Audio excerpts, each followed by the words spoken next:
Hi welcome to our channel. Bigg Boss 7 season పూర్తయిపోయింది. 104 రోజుల Bigg Boss 7 సీజన్తో highest TRP rating.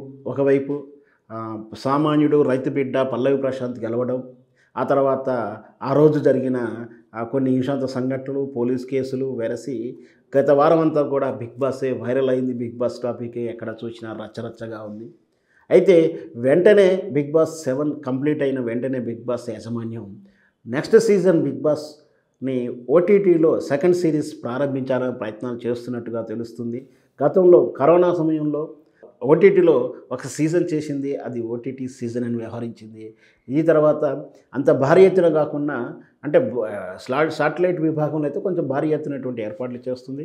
కానీ ఓటీటీలో కొంచెం తక్కువ బడ్జెట్ తక్కువ విధానంలో చేసిన కంటెంట్ విషయంలో మాత్రం ఏం డోకా ఉండదు. సో మళ్ళీ ఈ ఓటీటీ సెకండ్ కూడా సెలక్షన్స్ అవుతున్నాయి, పేర్లు పరిశీలిస్తున్నారు, సంప్రదిస్తున్నారు అంటూ రకరకాల వార్తలు వస్తున్నాయి. దాంట్లో వీళ్ళు సెలెక్ట్ అయిపోయారు, వీళ్ళని సంప్రదిస్తున్నారు అంటూ కూడా ఒక లిస్టు బయట వైరల్ అవుతుంది. ఆ లిస్ట్ ఏంటో ఒకసారి మనం పరిశీలిద్దాం. వాస్తవానికి బిగ్ బాస్లో రకరకాల కేటగిరీలు అంటే ఒక జర్నలిస్ట్గా కానీ, యాంకర్లని, సోషల్ యాక్టివిటీస్ని, కామన్ మ్యాన్ని, ఫిలిము, టీవీ రంగాలకు, వివిధ రంగాలకు చెందినటువంటి సెలబ్రిటీలను లేదా ఎవరైతే కనెక్టివిటీ ఉంటుంది పబ్లిక్ వాళ్ళని ఎన్నుకుంటారు, ఆ రంగం నుంచి తీసుకుంటారు. పూర్తిగా స్పష్టంగా సింపుల్గా చెప్పాలంటే ఆయా విభాగాలలో ఎవరైతే సోషల్ మీడియా ద్వారా వైరల్ అయి ఉంటారో, పాపులారిటీ సంపాదించి ఉంటారో, అంటే యూట్యూబ్ ద్వారా కానీ, ఓటీటీ కానీ షార్ట్ ఫిల్మ్స్ ద్వారా కానీ రకరకాల సెక్టర్లో కొంచెం ఫేమస్ అయినా బాగా ఫేమస్ అయినటువంటి వాళ్ళని వీళ్ళు పార్టిసిపేట్స్గా తీసుకుంటారు. ఎందుకంటే ఆల్రెడీ పెద్ద స్టార్లను తీసుకుంటే బడ్జెట్ ప్రాబ్లం, అసలు లేని వాళ్ళని తీసుకుంటే ప్రేక్షకులు కనెక్టివిటీ దొరకడం కష్టం. కాబట్టి ఇట్లా ఎబో యావరేజ్ సోషల్ ప్లాట్ఫామ్లలో కొంచెం వైరల్గా ఉన్న వాళ్ళైతే మినిమం బడ్జెట్లో వస్తారనుకుంటారేమో, మ్యాక్సిమం ఇట్లాంటి వాళ్ళని సెలెక్ట్ చేస్తుంటారు. ఆ విభాగంలో ఎవరెవరు ఉన్నారు, ఆల్రెడీ ఎలాంటి పేర్లు బయట వినపడుతున్నాయో, చర్చ జరుగుతుందో ఆ లిస్ట్ ఒకసారి మనం చూద్దాం. వైరల్ అవుతున్న పేర్లు: రీచా పనాండ్ హీరోయిన్ సెక్టర్లోను, happy days fame Sonia Deepti, comedian actor Sri, comedian Bhadram, actor Giridhar, కొరియోగ్రాఫర్గా యశ్వంత్ మాస్టరు. దీంతోపాటు ఇంకా ఇన్ఫ్లుయెన్సర్ ప్లేస్లో సోనియా సింగ్ను కూడా సంప్రదిస్తున్నట్టు తెలుస్తుంది.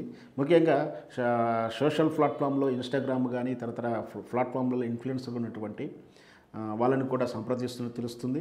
దాంట్లో ప్రధానంగా ఈ సోనియా సింగ్ ఒకటిను, దాంతోపాటు సోషల్ మీడియాలోను జబర్దస్త్లోను యాక్టివ్గా ఉన్నటువంటి రీతు కూడా వచ్చే అవకాశాలు ఉన్నాయి. దాంతోపాటు కుర్చీ మడత పెడతా అనే డైలాగ్ తోటి ఫేమస్ అయిన బాబాయిని కూడా పిలిచే అవకాశాలు ఉన్నాయి తెలుస్తుంది. Super hit singer fame Swathi, తర్వాత కపుల్ ఎంట్రీలో సింగర్ కృష్ణ అండ్ చైతన్య మృదులాని పిలిచే అవకాశాలు ఉన్నాయి. మోడల్ నిఖిత, నవాబ్ కిచెన్ ద్వారా ఫేమస్ అయినటువంటి యూట్యూబర్ మొయినుద్దీన్ పేరు కూడా వినిపిస్తుంది. ఇక ఇతను గూగుల్ సంస్థ యూట్యూబరు. ఇతను ప్రత్యేకంగా లాస్ట్ ఇయర్ త్రూఅవుట్ వరల్డ్లోనే 5గురు ఎంపిక చేస్తే దాంట్లో ఒక క్రియేటర్గా లేదా ఎంటర్ప్రెన్యూర్ సెక్టర్లో ఇతన్ని హైదరాబాద్ నుంచి నవాబ్ కిచెన్ సెలెక్ట్ చేసింది. యూట్యూబ్ నవాబ్ కిచెన్ ప్రోగ్రాము తను వంటలు వండుతూ వితరణ చేస్తున్నటువంటి విధానం కానీ, అతనికి ఉన్నటువంటి ఫాలోయింగ్స్ కానీ, అతను ఉన్నటువంటి చేసే వీడియో విధానానికి కానీ అందరికీ కూడా ఫిదా అవుతారు. అలాంటి నవాబ్ కిచెన్ మొయిన్ కూడా సెలెక్ట్ చేసుకునే అవకాశాలు కనిపిస్తున్నాయి.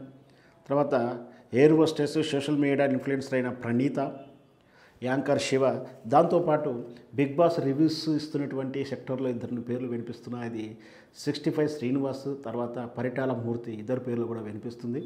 మనం ఇంతకుముందు చెప్పుకున్నాం మంగ్లీ సిస్టర్ ఇంద్రావతిని కూడా కన్సల్ట్ అవుతున్న కూడా తెలుస్తుంది.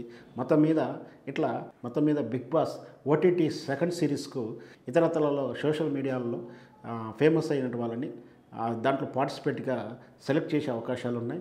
ఫైనల్ లిస్ట్ మాత్రం ఇది కాదు, ఇది కేవలం అంచనా వేసినటువంటి లిస్ట్ మాత్రమే.